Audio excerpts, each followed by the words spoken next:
We will talk in a moment or two about how we respond to culture. Jā, pēc mirkļa mēs runāsim par to, kā mums atbildēt kultūrai. But before that, I wanted to see if there were any questions from the last session. Bet pirms tam es gribēju dzirdēt, varbūt ir kādi jautājumi no iepriekšējās sesijas. Es redzēju, ka Krista bija pacēlusi savu roku. Just like a short one. Do you have any experience and do you believe it's necessary to start up some sort of a ministry in the church that would like teach or learn or make the people who struggle with sexuality in gender welcome? Vai tev ir pieredze, vai tu ieteiktu uzsākt kādu kalpošanu, kas specifiski palīdz cilvēkiem, kas ir varbūt homoseksuāli vai justies pieņemtiem, ja? Pareizi? Yeah. So back home in the UK, there are 2 or 3 quite big churches. Lielbritānijā ir 2-3 tādas diezgan lielas draudzes. And they realized they knew about 9 or 10 people in the church who experience same-sex attraction. Un viņi apzinājās, ka viņu draudzē ir kādi 9 vai 10 cilvēki, kuri cīnās ar patiku pret savu dzīvumu pārstāvjiem. And so they decided it would be useful occasionally for them to meet together. Un viņi izlēma, ka tas būtu noderīgi, ka ik pa laikam šie cilvēki satiktos savā starpā. No, it deliberately didn't meet very regularly. Un ar nolūku viņi netikās pārāk bieži.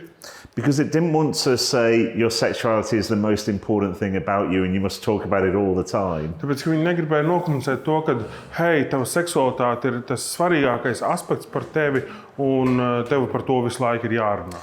But it became a useful place for people to meet every month or so. Bet tā bija tāda laba vieta, kur katru reizi mēnesī apmēram tikties. To talk and pray together about what people were finding hard and what was encouraging people. Lai pārrunātu kaut kādas lietas, kas varbūt ir izaicinošas, lai aizlūgtu viens par otru. And normally that would be led by somebody who didn't experience same-sex attraction. Un pamatā to vadīja cilvēks, kurš varbūt necīnās ar patiku pret savu pārstāvjiem. I think that has been encouraging, but most churches won't be able to do that. Es domāju, ka tas ir iedrošinoši, bet man liekas, vairums draugu to nespēs izdarīt. Because if you're a church of about 40 people, tāpēc, ka jūs esat draudzē ar apmēram 40 cilvēkiem, it's probably unlikely that 10 people will struggle with same-sex attraction. Maza iespēja ir tam, ka kādi 10 cilvēki no viņiem cīnīsies ar šo te savu dzimumu patiku. So it might be an area where churches can work together, though. Tā varbūt ir tāda iespēja draudzēm sadarboties savā starpā. And if church leaders become aware of 2 or 3 in their church for whom it's an issue. Un ja draudzes vadītāji apzinās kādus 2-3 cilvēkus, kas ir viņu draudzē, that there can be benefit in talking to people who are going through similar experiences. Tas var būt iegūms, ja veidojās šis te dialogs ar līdzīgiem cilvēkiem. Now, people can get very concerned. Isn't that going to be dangerous? Jā, un cilvēki varbūt var satraukties nedaudz, vai tas nebūs bīstami. But like I said with friendship, I think it is probably the case that the potential benefits are greater than the dangers. Bet man liekas, tāpat kā es minēju par draudzību, tie ieguvumi ir patiesībā lielāki nekā tās potenciālās briesmas. So I think there can be benefits in that. Un tāpēc tur var būt ieguvums no tā. Thank you. Paldies. Yeah, Luke. I have 12 questions. Okay. But I thought I'll save some for the end. I was talking with someone, and really, it seems like this is just, a lot of it is just general healthy church. Yeah. That would be helpful for people in a myriad of things, whether it's depression, mental health struggles. Es pārunāju šo jautājumu ar kādu, un es sapratu, ka tas kopumā jau tas arī ir tāds draudzes atspoguļojums, ka draudzē jau vajadzētu runāt arī par citiem izaicinājumiem, piemēram, tur depresijām vai citām lietām. But is there anything specific that you'd say that? Yes, but for those, especially with this struggle, this is really important. Bet vai tu teiktu, ka piemēram, cilvēkiem, kas piedzīvo šo patiku pret savu dzimumu, tas būtu īpaši vajadzīgs vai nozīmīgs? I think there are lots of ways in which this overlaps. Man liekas, ka ir daudzas lietas, kas tajā visā pārklājās. Funnily enough, I think one of the ways the Lord has used Living Out back in the UK Man liekas, ka tas interesantais veids, kā Dievs ir izmantojis šo te Living Out organizāciju Lielbritānijā, is to help people who are single, not because they're same-sex attracted, tas ir vairāk palīdzēt cilvēkiem, kuri ir neprecēti, bet kuri arī viņiem nav tā patika pret savu dzimumu pārstāvjiem. it's just we've ended up talking about singleness quite a lot as a result. Tas vienkārši ir rezultējies tajā, ka mēs vienkārši ļoti daudz runājam par neprecētu cilvēku dzīvi. And I hope that's the Lord using us even in ways we didn't anticipate. Un es redzu, ka tas ir tas veids, kā Dievs mūs ir izmantojis pat veidos, kādos mēs nebijām to paredzējuši. There might, though, be something that I haven't yet talked about, Ir viena lieta, par kuras iespējams vēl neesmu runājis. which is how do you help somebody who is experiencing sexual temptation? Tas ir kā palīdzēt cilvēkam, kurš piedzīvo seksuālu raksturu kārdinājumu. And I might be having 2 or 3 things in my mind. Un man prātā nāk kāds 2-3 lietas. One would be to want to assure people that Jesus' death covers all our sins. Viena no lietām būtu tā, ka es apstiprinu to, ka Jēzus nāve pie krusta samaksāja par visiem cilvēku grēkiem. Because often this can be an area where people most doubt that they are forgiven. Tāpēc, ka šī ir viena no tām jomām, kur varbūt cilvēki apšauba Dieva piedošanu. But I was reflecting on the New Testament pattern for fighting sexual temptation. Bet es runāju par šo te jaunās darības principu, kā stāties pretī seksuāla rakstura kārdinājumiem. In Colossians chapter 3, Paul talks about the way we are united with Christ. Vēstulē Kolosiešiem 3. nodaļā Pāvils runā, kā mēs esam savienoti ar Kristu. We've died with Christ and we've been raised with Mēs Christ. esam nomiruši ar Kristu, mēs esam augšām celt ar Kristu. So Paul then says, set your heart and mind on things above where Jesus is. Un tad Pāvils turpina, viņš saka, vērsiet savus domas, savu uzmanību uz lietām, kas ir pāri šai pasaulē, kas ir vērstas uz Dievu. And then put to death what belongs to your sinful nature, including sexual sin. Un tad tā kā nogaliniet to, kas ir grēcīgs, kas saistās ar to seksuālo grēku. And I think the order of that is important. Un man liekas, ka tā kārtība tajā ir svarīga. It's as we are looking at Jesus and being thrilled by Jesus, Ja mēs skatāmies uz Kristu un mēs esam tā kā pārņemti ar viņu, that's where you find the power to fight temptation and put sin to death. tajā mēs atrodam to spēku, ka mēs varam stāties pretī kārdinājumam un nogalināt savu grēku. And so teaching into that might be something I would do more. Un mācīt par to, manuprāt, ir ļoti nozīmīgi. I don't think I'm answering your question, I'm just preaching Colossians 3. Man neliekas, ka es atbildu uz tavu jautājumu, es vienkārši sludinu no Kolosiešiem 3. And I like Colossians 3, so any excuse I can find to preach it, I'm happy to do that. Man patīk šī rakstvieta, un tāpēc es izmantoju ikvienu izdevību par to runāt. Do you Sure. One more. Praying for healing. Yeah. Lūgt par dziedināšanu. So we believe that Christ can do miracles in us. Yeah. Mēs ticam, ka Kristus var veikt brīnumus mūsu dzīvēs, And yet we know if sometimes those prayers aren't answered, there can be great shame or even sometimes some of us may have had people say, well, it's because you don't have enough faith. Jā, un bieži vien mēs redzam, varbūt arī, ka tās lūkšanas netiek atbildētas, un tad mēs varam piedzīvot lielu kaunu. Un bieži cilvēki var arī pateikt, ka tas ir tāpēc, ka tev nav pietiekoši daudz ticības. Yeah. So how do we balance that in being open and desiring for God to do maybe a miraculous thing in our lives? Kā tad mēs varam līdzsvarot šīs lietas, ka mēs sagaidām, ka Dievs veiks brīnumu pārvērtības un šo cilvēku dzīvo? While being content that his plans and his plan is better. Bet tajā pat laikā būt mierā ar to, ka viņa plāns ir labāks. So I mentioned this passage yesterday. Es pieminēju šo raksturvietu vakardien. I think 2 Corinthians 12 and Paul's thorn in the flesh is really important for this. Man liekas, ka 2. vēstulē Korintiešiem 12. nodaļā, kur Pāvils, kur tiek runāts par to Pāvila dzeloni miesā, ir ļoti nozīmīgs. So 3 times Paul prays to God for his thorn to be taken away. 3 reizes Pāvils lūdz, lai Dievs paņem šo te dzeloni miesā. And God didn't say to Paul, you really shouldn't have been asking that. Un Dievs neteica Pāvilam, tev nevajadzētu par šito lūgt. So to ask for God to change something seems entirely right. Un tāpēc lūgt, lai Dievs kaut ko izmaina, man šķiet vismaz pareizi.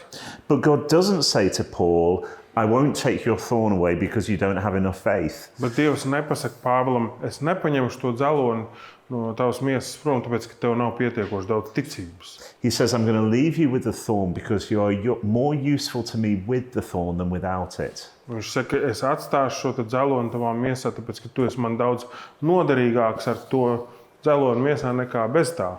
And I think that is the right way to view this question of healing. Un man liekas, ka tas ir tas pareizais skatījums uz jautājumu par dziedināšanu. It is fine to ask that God change our sexualities, take it away. Tas ir normāli, ka mēs lūdzam, lai Dievs izmaina mūsu seksualitāti, lai paņem prom tās nepareizās iekāres. I did that for many years. Es to darīju vairāk gadu garumā. And he could have done that. Un viņš varēja to izdarīt. But when he doesn't, to trust that he has got good purposes in this. Bet tad, kad viņš to arī nedara, uzticēties viņam, ka viņam ir labs mērķis, kāpēc viņš to nedara. And I think that is the right biblical balance on this. Man liekas, ka tas ir tas bibliskais līdzsvars tajā visā.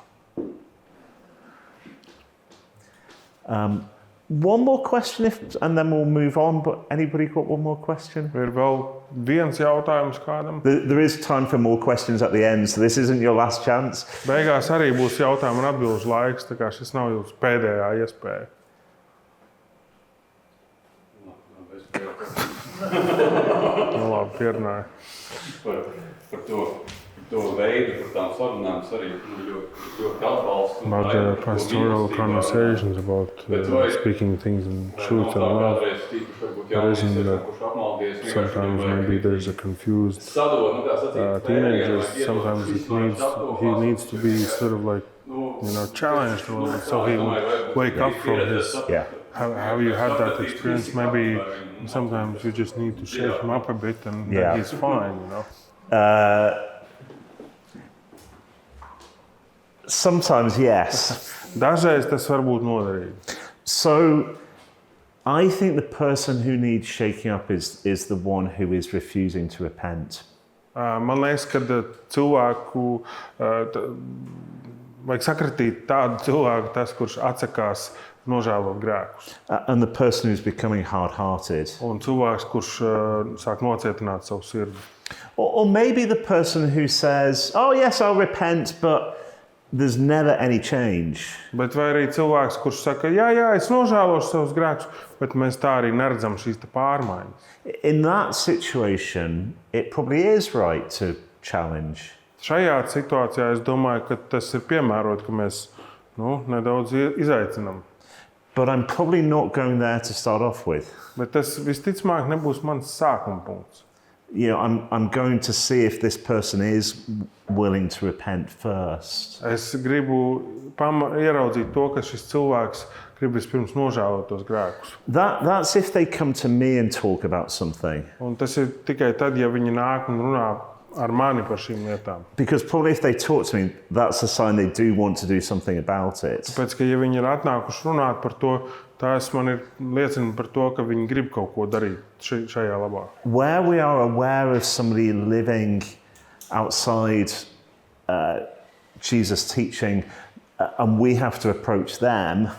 Ja mēs redzam cilvēku, kurš dzīvo ārpus Kristus mācības, un mēs tuvojamies viņiem, then we still want to start, I think, by asking questions and finding out what's going on. Mēs joprojām gribam sākt ar jautājumu uzdošanu un saprast, kas tad īsti notiek. But if they are refusing to repent, we do need to point out to them that has serious consequences. Bet ja viņi atsakās nožēlot savus grēkus, mums arī jābrīdina, ka tam var būt briesmīgas sekas. So the question I'm always asking is, does this person seem to want to repent or not? Un tad tas mans svarīgākais jautājums šim cilvēkam parasti ir saprast, vai viņš grib nožēlot grēkus vai nē. Because if they do, I want to encourage them. Ja viņi grib nožēlot grēkus, tad es gribu viņus iedrošināt. If they don't, I will want to challenge them. Ja viņi negrib, tad es viņus gribēšu izaicināt. Sorry, tas man bija. No. This one. How to challenge? What does it mean? Challenge? How to challenge? What does it mean to challenge? Jā, ko tas nozīmē izaicināt? Let me try and imagine a conversation in my mind. Es centīšos uzbūrt kaut kādu sarunu savā prātā. Let's take it out of homosexuality. Nerunāsim šobrīd par homoseksualitāti specifiski. Let's imagine a 19-year-old person who's part of the church. Iedomāsimies kādu 19-gadnieku, kurš ir daļa no draudzes, And you know he is sleeping with his girlfriend who isn't a Christian. un mēs zinām, ka viņam ir seksuālas attiecības ar draudzeni, kura nav kristiete. So I'm going to want to start by asking questions. Es iesākšu ar to, ka uzdošu viņam jautājumus. Okay, talk me through how we've got to where we have, Pastāst man, kā mēs esam nonākuši šajā situācijā. and I will let him tell his story. Un tad ļaušu viņam izstāstīt savu stāstu. Can I ask, do you still want to live for Jesus or not? Es viņam prasītu, vai tu joprojām gribi sekot Kristum? Oh, yes, I still want to live for Jesus, he Jā, says. es viennozīmīgi gribu sekot Kristum. Okay, let's look at what Jesus actually says about this, shall we? Okay, apskatīsimies, ko tad īsti Jēzus saka šajā jautājumā. Let's open the Bible and turn to Matthew 19. Atvērsim Bībeli, uzķersim Mateju 19. Can I ask what you make of that?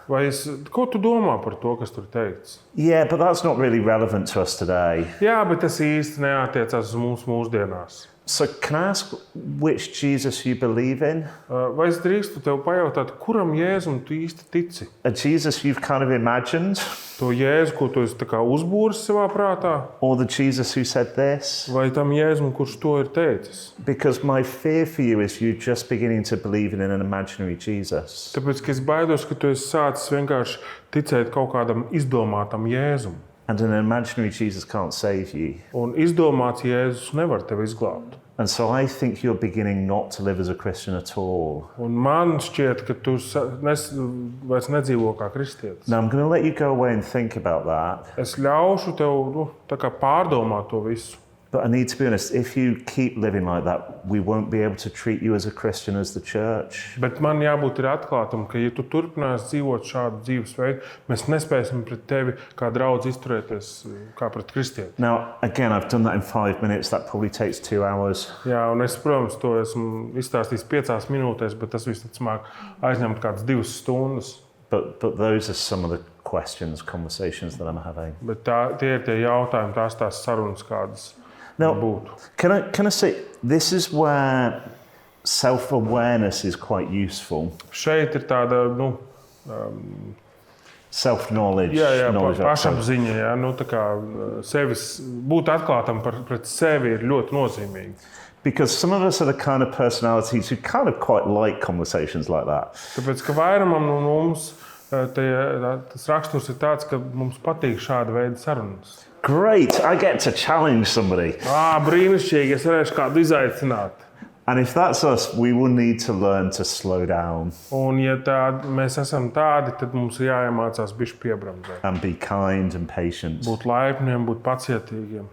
Others of us will never have conversations like that Un kādiem no jums nekad negribēsies būt šādās sarunās. because we hate anything like confrontation. Tāpēc, ka mums riebjās ir kas ir konfrontējošs. You probably guessed that's my natural personality.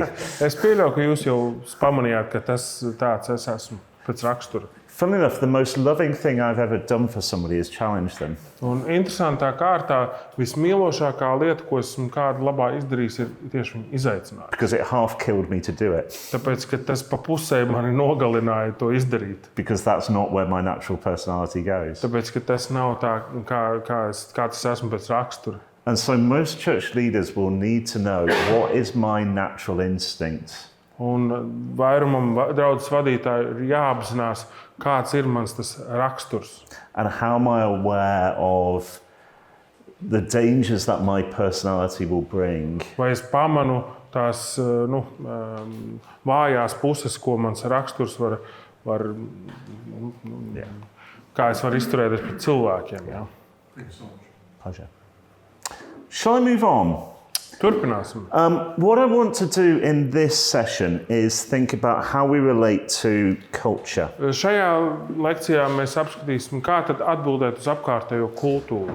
Now, this is the hardest session for me to do, if I'm honest, Šī priekš manis personīgi ir izaicinošākā tēma. because cultures are different, and you might be aware I don't live here. Tāpēc, kad kultūras ir atšķirīgas, un jūs iespējams jau pamanījāt, ka es neesmu no šejienes. But what I want to think about is the journey that I see most cultures going on. Bet tas, par ko es gribu parunāt, ir pastāstīt par to ceļojumu, jeb to attīstības gaitu, kādu pārsvarā visas kultūras piedzīvo. And people are at different stages on it. Un cilvēki ir dažādos posmos.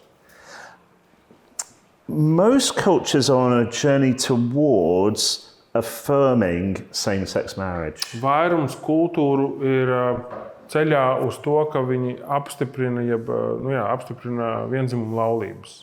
In the UK, same-sex marriage has been legal for around 10 years. Lielbritānijā viendzimumu laulības ir valsts atzītas jau kādus 10 gadus. And what happens is the church follows behind. Un kas notiek, ir tas, ka draudze seko šim te piemēram. And so in the UK, there are an increasing number of churches wanting to celebrate same-sex marriage. Un Lielbritānijā arvien vairāk ir šo te draudžu, kas svin viendzimumu laulības. Other cultures are further back, and it will start with things like civil partnerships. Vairākas kultūras ir tā kā dažus soļus atpalikušas, ja tā var teikt, un, piemēram, viņi sāk domāt par partnerattiecību līgumu. Piemēram. And so I think most cultures I see are on that sort of journey. Un man liekas, ka vairums to kultūru, ko esmu aplūkojis, ir savā ziņā uz līdzīgas takas. So I want to be humble and say I don't fully understand the situation here. Un es gribu būt pietiekoši pazemīgs un pateikt, es pilnībā varbūt neizprotu to situāciju, kāda ir šajā valstī. But my assumption is almost every culture is on that sort of journey at the moment. Bet mans novērojums ir, ka gandrīz katra kultūra ir kaut kādā ziņā šajā te trajektorijā. And in all these cultures, there will be a difference between an older generation and a younger Un generation. visās šajās kultūrās tas, kas ir kopīgais, ir šī te atšķirība starp vecāku un jaunāku paudzi. And a younger generation will be moving quicker. Un jaunā paudze virzās daudz straujākā tempā. So how does the church respond? Kā tad draudzei atbildēt uz to? I think churches can often get this quite badly wrong. Man liekas, ka draudzes bieži vien šito visu baigi sačakarē. And the problem is that churches are very often driven by fear when it comes to this topic. Un tā problēma ir tajā, ka draudzes bieži vien viņus motivē bailes, kad viņi runā par šiem te tēmām. Some Christians are afraid of being pushed to the edge of society. Daži kristieši baidās, ka viņi tiks izstumti no sabiedrības. And so Christians will be moving towards a more liberal position on sexuality, so they're not left out. Un kristieši tā kā pieņems arvien liberālākus skatījumus, pasaules skatījumus, lai tikai netiktu atstāti ārpusē vai izstumti. Other Christians are very afraid of the church going liberal on this topic. Kādi citi kristieši ļoti baidās, ka draudze kopumā kļūs liberāla, iekļaujoša par šiem jautājumiem. And so the response will be, it's just all bad. Un tad tā pretreakcija ir, tas viss ir slikti. Maybe you found this whole 2 days quite frustrating. Un iespējams, ka jums šīs divas dienas ir diezgan izaicinošas bijušas. Can't we just say it's wrong and that's all we need to say? Vai tad mēs nevaram vienkārši pateikt, tas viss ir galīgi garām un nepareizi, nepieņemam un vienkārši tā dzīvot? And that would be a response of fear. Un tā būtu atbilde, kas nāk no bailēm. What I want to do is to help us to think clearly. Tas, ko es gribu izdarīt, ir, ka mēs domājam skaidri. And often to be a Christian will be to be clear, we are going to be different. Bieži vien nozīmē, ko nozīmē būt kristietim, ir domāt atšķirīgi. That is the calling of Christians all the way through time. Tas ir kristiešu aicinājums visu cauri laikiem. Now, in a conservative society, that might be Christians are different because they show love to gay people when society is rejecting them. Konservatīvās sabiedrībās tas varētu nozīmēt, ka kristieši izrāda mīlestību homoseksuāliem cilvēkiem, tāpēc, ka sabiedrība viņus izstumj. Increasingly in society, we will look different because we're not celebrating same-sex marriage. Bet arvien vairāk mēs atšķiramies no apkārtējās kultūras, tāpēc, ka mēs nepieņemam vienzimuma laulības. But Christians are called to be different. Bet kristieši ir aicināti būt atšķirīgi. We're the light of the world and the salt of the earth. Mēs esam pasaules gaisma un pasaules sāls un gaisma. Jā. Now, if we're going to think clearly, we will often need to think two things at the same time. Ja mēs gribam domāt skaidri par kaut ko, tad mums bieži vien ir jādomā par divām lietām vienlaicīgi. You might have noticed that as a theme right across these 2 days. Un jūs varbūt pamanījāt, ka tā ir tēma, kas vijās cauri šīm divām dienām. Remember, the church is a pillar of the truth. Atcerieties, ka draudze ir kā patiesības bāka kolona. And it is a family. Un tāpat laikā tā ir ģimene. You've got to do those two things together as a church. Jums ir jādara šīs abas divas lietas kā draudzei. Or think about different big themes within the Bible. Vai arī padomājiet par tādām lielām tēmām Bībelē. Think about creation for a moment. Padomājiet par radīšanu. The Creator made them male and female. Radītājs rada viņus vīrieti un sievieti. And that is why we hold to people's gender being defined by their bodies. Un tāpēc mēs pieturamies pie šī uzskata, ka cilvēka dzimumu nosaka viņa ķermenis. And why we hold to marriage being heterosexual. Un kāpēc mēs uzskatām, ka laulība ir jābūt heteroseksuālai. At the same time, all human beings are made in the image of God. Tajā pat laikā visi cilvēki ir radīti pēc Dieva tēla un līdzības. And that teaches us to treat gay and trans people with respect. Un tas mums parāda, ka mums jāizturās arī pret homoseksuāliem un transpersonām ar cieņu. Because they are valuable to Him. Tāpēc, ka viņi ir vērtība Dieva acīs. And so creation will teach us to do both of those things at the same time. Tad radīšanas stāsts mums aicina darīt šīs divas lietas vienlaicīgi. Be clear about God's purposes for sexuality, Būt skaidri komunicēt Dieva nolūku seksualitātei, but also speak with respect of those who live differently. bet arī cienīt un ar cieņu izturēties pret tiem, kas dzīvo atšķirīgi. That's part of creation. Tā ir daļa no radīšanas stāsta. Or you think about the fall. Vai arī tad, kad mēs domājam par grēkā krišanu. The fall tells us that my same-sex desires are part of sin entering the world. Grēkā krišanas notikums man atklāja, ka mana seksualitāte ir šī grēkā krišanas rezultāts. Ietekmēta no tā. Occasionally people at home say, but Andy, didn't God make you gay? Un tad dažreiz cilvēki man prasīs, bet pagaidi, Andy, vai tad Dievs tevi neradīja par homoseksuālu? And I say, no, that's part of the fall. Un es saku, nē, tas ir grēkā krišanas rezultātā. That's part of the sinful nature at work in me. Tā ir tā daļa no tās grēcīgās dabas, kas manī darbojas. But the fall also teaches us that all of us are guilty. Bet grēkā krišanas notikums mums atklāja, ka mēs visi esam vainīgi. All of us are broken in different ways. Mēs visi esam salauzti kaut kādā ziņā. And so the fall will mean we will declare homosexuality to be sinful. Un tā tad grēkā krišana mums liek pateikt, ka homoseksualitāte ir grēks. And it will say, and we are sinful too. Bet tāpat laikā mums jāsaka, bet arī mēs esam grēcinieki. Do you see you're saying two things at the same time? Jūs redzat, ka divas lietas vienlaicīgi. Or you think about the example of Jesus. Vai arī, ja mēs runājam par Jēzus piemēru, we've seen that Jesus has really clear sexual ethics. Mēs redzam, ka Jēzum ir ļoti tāda skaidra seksuālā ētika. And we've also seen that throughout the Gospels, Jesus is loving people who break those sexual ethics. Bet viscaur evaņģēlijiem mēs redzam, ka Jēzus iet pie cilvēkiem, kas pārkāp šos te ētikas normas.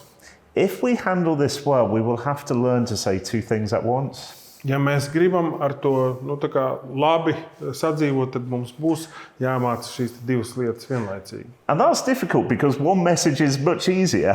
Un tas ir ļoti izaicinoši, tāpēc ka viena no šīm vēstījumiem ir diezgan vienkārša. But only if we hold both of those things together will we truly represent the whole of the Bible. Bet tikai tad, kad mēs pasniegsim šīs divas lietas vienlaicīgi, tikai tad mēs būsim uzticami Bībeles mācībai.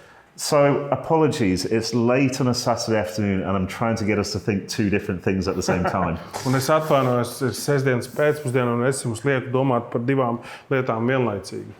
But I think this is really important for us as we train people within churches. Bet man liekas, ka tas mums ir ļoti svarīgi to paturēt prātā, ja sevišķi mēs apmācam citus cilvēkus draudzē. Because most people in churches will want a simple message. Tāpēc, ka vairums cilvēku, kas būs jūsu draudzēs, gribēs tādu vienkāršu vēsti. Either we can celebrate this or it's all bad. Vai nu mēs to varam svinēt, vai nu tas viss ir slikts. And we will need to work hard to help people to think clearly. Un mums būs smagi jāstrādā pie tā, lai palīdzētu cilvēkiem domāt skaidri. Let me let you talk around your tables then. Nedaudz pavadīsiet laiku pie saviem galdiņiem pārunājot. How do you think we can train people in church to think in the sort of way we've been looking at over the last 2 days? Kā mēs varam palīdzēt vai arī pat apmācīt cilvēkus draudzē, lai viņi domātu tādā veidā, kā mēs pēdējās 2 dienās esam runājuši? 5 minutes. 5 minūtes. I want to try and get you to do some thinking at this point. Es gribu, lai jūs nedaudz arī padomājat. Let's think about the relationship between the church and the world.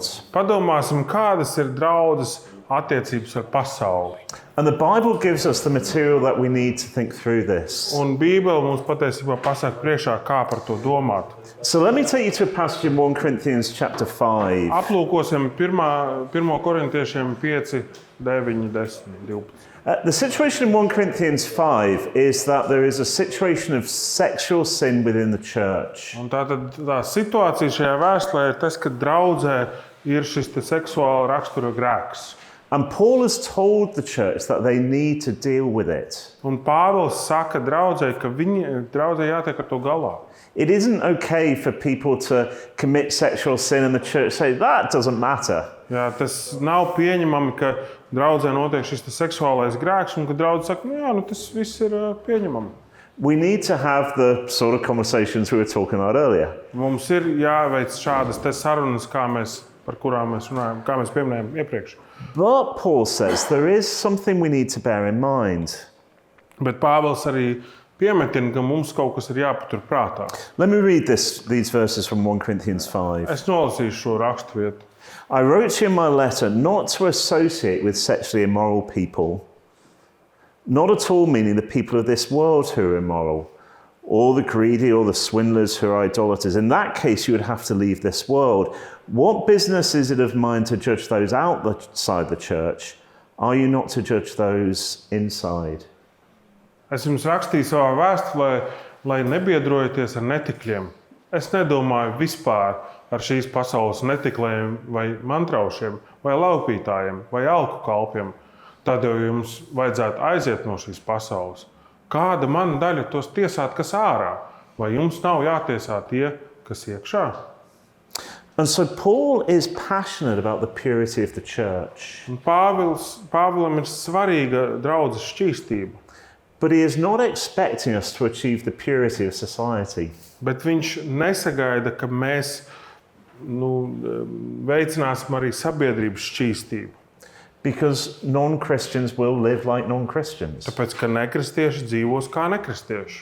And so Paul has quite a clear distinction in his mind. Un Pāvils te nošķir tādu diezgan skaidru robežu savā prātā.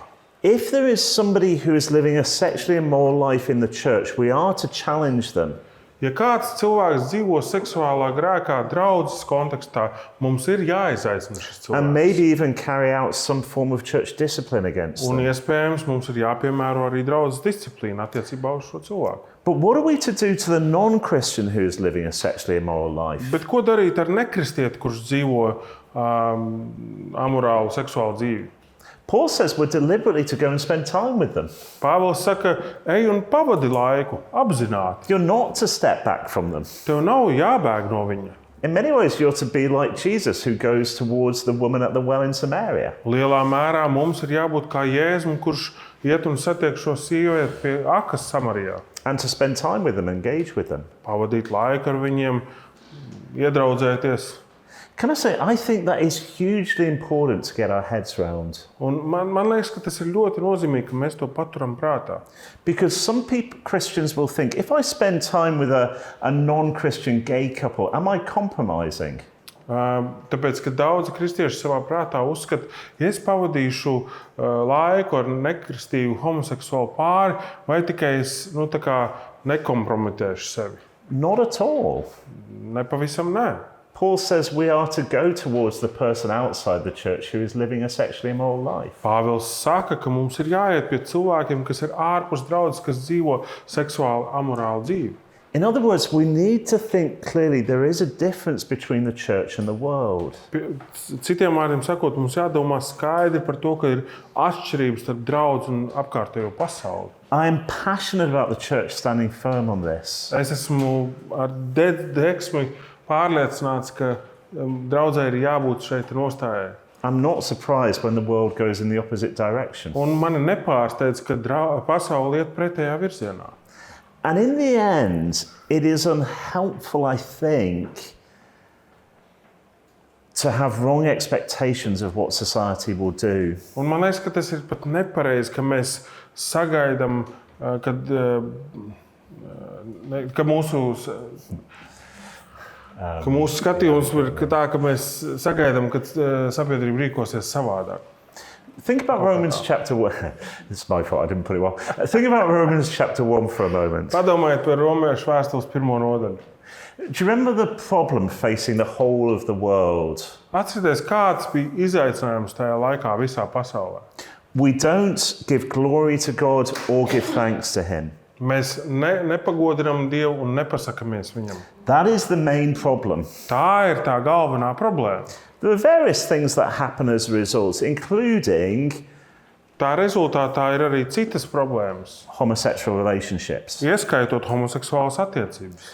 But in the end, the problem isn't solved by me trying to sort out the homosexual relationships. Bet beigās mans uzdevums nav risināt šīs te homoseksuālās attiecības. I've got to go back to the main problem, which is that people have rejected God. Man ir jāiet pie pamat problēmas, pie tā, ka cilvēki ir atteikušies no Dieva. And so as I spend time with those who are not Christians who are in gay relationships, Un tad, kad es pavadu laiku ar cilvēkiem, kas nav kristieši, bet ir homoseksuālās attiecībās, my main priority is not to break up their relationship. mans galvenais uzdevums nav pārtraukt viņu I attiecības. want them to come back to God first through the Lord Jesus. Es gribu, lai viņi atgriežas pie Dieva caur Jēzu Kristu. And so as I spend time in society, the main thing I'm wanting to talk about is Jesus. Un tad, kad es pavadu laiku ar cilvēkiem, kas ir sabiedrībā, es gribu lielu laiku veltīt sarunām par Jēzu. One of the temptations for churches as culture changes Viens no tiem kārdinājumiem draudzēm, redzot to, ka kultūra ap viņiem mainās, is that the main thing we end up talking about in society is saying no to same-sex marriage. ir tas, ka viens no uzsvariem ir tas, ka mēs visvairāk runājam par to, ka mēs esam pret viendzimumu laulībām. And my experience in the UK is that tends to be fairly useless. Un mana pieredze, vismaz Lielbritānijā, ir tāda, ka tas ir diezgan nevajadzīgi, jeb neefektīvi. Because it doesn't deal with the actual problem, Tāpēc, ka tas nerisina to galveno problēmu. is that people are rejecting God. Un tā galvenā problēma ir, kad cilvēki atsakās no Dieva. And if the main thing we say to society is, let's not do same-sex marriage, Un ja galvenā lieta, ko mēs komunicējam sabiedrībai, ir, mēs esam pret vienzimumu laulību, they will think that is the thing we are most excited about. viņi domās, ka tas ir tas, par ko mēs visvairāk uztraucamies, jeb kas aizņem mūsu domas visvairāk. And I kind of hope the thing we're most excited about is Jesus. Un es ceru, ka visvairāk mūsu domas aizņem Jēzus. One of the problems as culture changes is Christians ending up primarily having a moral message rather than a message with the gospel at its heart. Kultūrai mainoties, es baidos, ka draudzēm arvien vairāk ir šīs te morālistiskais vēstījums tā vietā, lai būtu tas evaņģēlija vēstījums. And so that's why I think it's important for us to think clearly. We argue for the purity of the church, Un tāpēc man liekas, ka mums ir jābūt skaidriem tajā nostājā, ka mēs strādājam pie draudzes šķīstības. but we are not surprised when society lives an impure life. Bet mēs tāpat laikā neesam pārsteigti, kad sabiedrības dzīvo nešķīstu dzīvi. And we go towards those breaking Christian ethics with the gospel of Jesus. Jā, un mēs dodamies pie viņiem ar evaņģēliju ētiku, cenšoties salauzt šo te grēcīgo dzīvesveidu. Well, let me mention another New Testament letter. Es pieminēšu vēl kādu jaunās darības vēstuli. I think 1 Peter will become an increasingly important letter for our churches. Manuprāt, 1. Pētera vēstule kļūs arvien nozīmīgāka draugu dzīvē. Because it seems that 1 Peter is speaking into a situation where Christians are regarded as weird or strange. Man liekas, ka tur ļoti daudz tiek runāts par to, ka kristieši tiek uzlūkoti kā tādi dīvaini. Non-Christians think Christians are wrong for believing what they do. Nekristieši uzskata, ka kristieši kļūdās, tāpēc, ka viņi tic, kam viņi tic. And certainly in the UK now, Christians are regarded as immoral because of their position on same-sex marriage. Un Lielbritānijā šobrīd kristieši tiek uzskatīti par amorāliem, tāpēc, ka viņiem ir atšķirīgs skatījums, tāpēc, ka viņiem ir tāds skatījums, kāds viņiem ir par vienzimumu laulību. We are regarded as bad because we don't believe in it. Mēs tiekam saukti par sliktiem, tāpēc, ka mēs neticam tai. And if I'm honest, I think that is the journey that most cultures are on. Un atklāti runājot, man liekas, ka tas ir tas ceļš, pa kuru iet vairums kultūru. And so we want to help Christians to be prepared for the time when they are regarded as wrong because they don't affirm same-sex marriage. Man liekas, ka mums jāsagatavo kristieši tam laikam, kad viņi tiks uzskatīti par nepareiziem, jā, tāpēc, ka viņi nepieņem vienzimumu laulības. And Peter speaks into a situation like that. Un Pēters runā par līdzīgu situāciju. And he says this: Viņš saka šādi: live such good lives among the pagans, the sort of non-Christians, that though they accuse you of doing wrong, they may see your good deeds and glorify God on the day he visits us. Un dzīvojiet krietni, godīgi pagānu starpā, lai tie, kas jūs aprunā kā ļaundarus, redzētu jūsu labos darbus un pagodinātu Dievu piemeklēšanas dienā. In other words, Christians will get accused of doing wrong. Un citiem vārdiem sakot, kristieši tiks apsūdzēti, ka viņi dara sliktas lietas. I don't know how long it will be legal for me in the UK to teach what I've taught these last 2 days. Es pat nezinu, cik ilgi vēl Lielbritānijā tas nebūs pretlikumīgi man mācīt šīs lietas, ko esmu mācījis pēdējās 2 dienās. And the thing is, that's kind of normal for a Christian. Un man liekas, ka tas ir tāds pilnīgi normāla lieta priekš kristiešu. Down through history, Christians have got accused of doing wrong. Viscaur vēsturē kristieši tiek apsūdzēti, ka viņi rīkojās slikti, nepareizi. And I'm conscious that in some societies there is quite recent memory of that. Un es apzinos, ka vairākās sabiedrībās tā nav nemaz tik sena pagātne. And it might be that's where we're heading back to. Un iespējams, ka mēs soļojam atpakaļ uz to laikmetu. But you notice what Peter tells the church to do as they face these accusations. Bet ievērojot, ko Pēters saka draudzei, tad, kad viņi piedzīvo šīs te apsūdzības. He doesn't tell them to get really, really angry about it. Viņš nesaka, tā kā ļoti sadusmoties par to situāciju. He tells them to go back into the society that is accusing them of doing wrong Viņš saka, atgriezties tajā sabiedrībā, kas jūs apsūdz, and do good. un dariet labas lietas, darbus. That needs to be the goal for us as churches. Tas būtu mūsu draudzēm kā mērķis. Maybe there will be people who say this. Varbūt būs cilvēki, kas teiks apmēram šādi.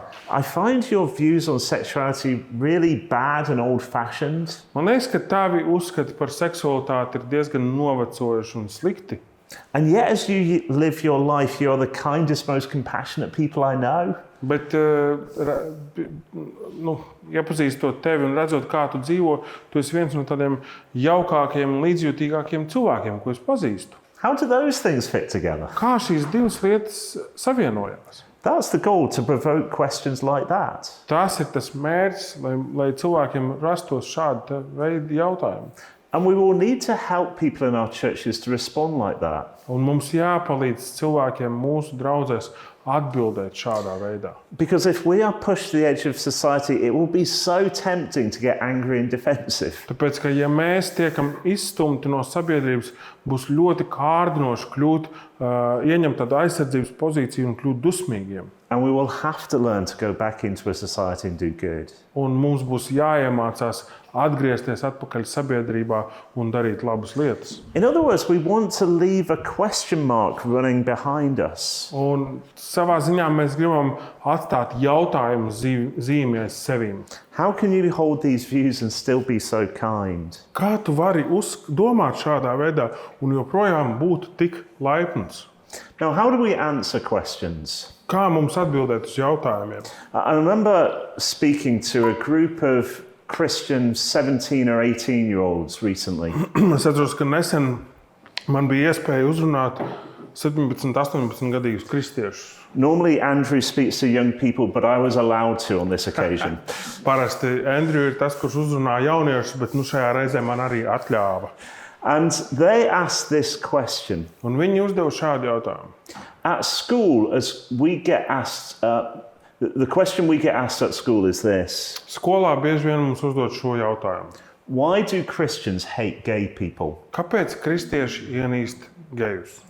And so we thought about how they might answer that question when they got asked it. Un mēs sākām domāt, kā gan viņi atbildētu uz šo jautājumu, tad, kad viņam tas tiek uzdots. So I'm going to let you do some work now. Un es tagad ļaušu jums pastrādāt. If you were speaking to those 17-year-olds and they asked that question from school, Ja jūs uzrunājat šos te jauniešus un viņi jums uzdod šo jautājumu, kas tiek skolā uzdots, how might you reply? kā jūs atbildāt? I'm trying to keep you awake in the afternoon by giving you work to do. Es cenšos jūs turēt pie 5 minutes. 5 minūtes.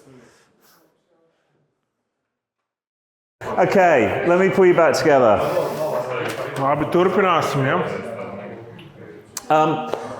Let me tell you how that conversation worked when I had it with the young people. Ļaujiet man pastāstīt, kā šī saruna attīstījās, tad, kad es runāju ar šiem jauniešiem. We imagine them being asked this question at school. Mēs iedomājamies, ka viņiem šo te jautājumu uzdod skolā. Why do Christians hate gay people? Kāpēc kristieši ienīst gejus? And we said, we don't. Un mēs teicām, mēs neienīstam. Of course we don't. We believe everybody is precious to God. Mēs ticam, ka ik viens cilvēks ir dārgs Dievam. Everybody is made in his image. Ik viens cilvēks ir radīts pēc viņa tēva un līdzības. But then we imagined how the conversation might go on. Bet mēs iedomājamies, kā šī saruna varēja turpināties. Yeah, but you don't think they should have a romantic relationship with each other, do you? Jā, bet jūs jau nedomājat, ka viņiem vajadzētu būt romantiskām attiecībām savā starpā, vai ne? So, well, that's because of what I think the universe is about. Bet tas ir pamatā tam, ko es uzskatu, par ko ir šī dzīve. I think there is a love story at the heart of the universe. Es ticu, ka šīs dzīves pamatā ir mīlestības stāsts. A God who loves us so much that he's willing even to come to earth and die for us. Dievs, kurš mūs tik ļoti mīl, ka bija gatavs atnākt uz šo zemi un nomirst mūsu vietā. And that love is so strong that I think marriage is ultimately a picture of that. Un tā mīlestība ir tik spēcīga, ka, manuprāt, laulība ir kā atspoguļojums tam visam. Now, might be my friend is slightly confused by this point. Es pieļauju, ka tas klausītājs ir nedaudz varbūt apjucis šajā momentā. But at least I'm talking about Jesus, which is kind of what I want to talk about. Bet es vismaz runāju par Jēzu, jo tāpēc, ka tas ir tas, par ko es vēlos runāt. And so we're wanting to help people to say clearly we hate it when gay people are rejected. Un skaidri nokomunicēt, ka to, ka mēs ienīstam tad, kad homoseksuāli cilvēki tiek atstumti. Everybody is precious. Visi ir īpaši. But we are clear that the message of Jesus is what shapes our approach to sexuality. Bet mēs arī skaidri gribam pateikt, ka Jēzus mācība ir tā, kas definē seksualitāti. And so do you see, again, I'm trying to say two things at the same time. Un atkal jūs varbūt pamanījāt, ka es cenšos pateikt divas lietas vienlaicīgi. That affects how I see things like the gay rights movement or Pride, big thing here. Yeah, or Pride. A little bit. Tas arī ietekmē to, kā es redzu homoseksuāļu tiesības, jeb Pride gājienus. As I see that, I understand some of the history going on. Kad es skatos šīm lietām, es saprotu nedaudz to vēsturi, kas tur, kā lietas ir attīstījušās. As you look through history, this is often a group that has been treated badly. Un ja viscaur vēsturē mēs redzam, ka šī ir tā cilvēku grupa, pret kuru nevienmēr ir jauki izturējušies cilvēki. The older people of that group might have seen friends die during the 1980s. Ja ir kāds vecāka gadagājuma cilvēks šajā te kopienā, tad viņi varbūt pat ir piedzīvojuši, ka kādi no viņu draugiem ir gājuši bojā 80. gados. And so I want to understand some of that. Un es gribu saprast nedaudz to, ko viņi iet cauri. But of course, I'm also deeply sad. Bet tāpat laikā man ļoti dziļi skumdina. Because here are people defining themselves in a way that cuts them off from the God who loves them. Jo cilvēki šeit sevi definē tādā veidā, kas viņus norobežo no tā Dieva, kas viņus mīl. And so I want to pray that the Lord would have mercy. Un es gribu lūgt par šiem cilvēkiem, ka Dievs par viņiem apžēlotos. I want to be like the Lord Jesus, who sees people who are sheep without a shepherd and is full of compassion for them. Es gribu būt tā kā Jēzus, kas ieraug šo te pūli, kur ir kā apmaldījušās āvis bez gana, un kad manā sirdī arī ir līdzjūtība pret viņiem. Because as I'm drawing to a close, I want to go back to what we started with yesterday morning. Tā kā noslēdzot šīs te lekcijas, es gribu nedaudz tā kā atgriezties uz sākumu ar to, ko mēs vakardien iesākām. We want to be like Jesus. Mēs gribam būt kā Kristus. Do you remember Jesus speaking to that woman at the well in Samaria? Atcerieties, kad Jēzus runāja ar šo te sievieti Samarijā pie akas. Married 5 times now with a man who's not her husband. Precējusies 5 reizes, tagad dzīvo ar vīrieti, kas nav viņas vīrs. And Jesus says this to her. Un Jēzus saka viņai šādi: Whoever drinks the water I give will never thirst. Indeed, the water I give them will become a spring of water welling up to eternal life. Bet kas dzers no tā ūdens, ko es tam došu, tam nemūžam vairs neslāps. Bet ūdens, ko es tam došu, kļūs viņā par ūdens avotu, kas verd mūžīgai dzīvībai. Here is a woman who's been seeking satisfaction through these various sexual relationships. Šeit ir sieviete, kas meklē piepildījumu caur dažādām seksuālajām attiecībām. And she's not found it.